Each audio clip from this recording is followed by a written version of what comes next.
سستی و تنبلی را با هم آیله‌دار کردن، از آنها فرزندی شد با نام کمبغلی. اگر شما عزیزان می‌خواهید که از سستی و تنبلی خود رهایی یابید و یک انسانی موفق باشید، من امروز برای شما یک کتابی بهترین را توصیه می‌دهم. ناصر میرزا یکی از صاحبکاران بسیار موفقی وطنی ما و شما کتاب نوشتن با نام راهنمای موفقیت.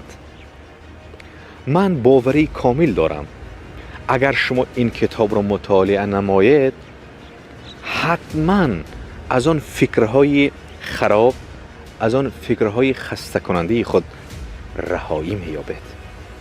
عزیزان، ما برای شما تا امروز بهترین ها رو توصیه دادیم و امروز هم این کتاب بهترین را توصیه می‌دهیم.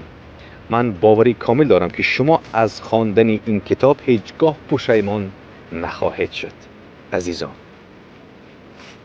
هر چی زودتر این کتاب را مطالعه نمایید. کتاب‌های ما را می‌توانید از همه سوپرمارکت‌های یاور دسترس نمایید. به همین شما مطالعه خوش آرزومندم. با مرکز خیرات بمانید تا بهترین ها را بخوانید.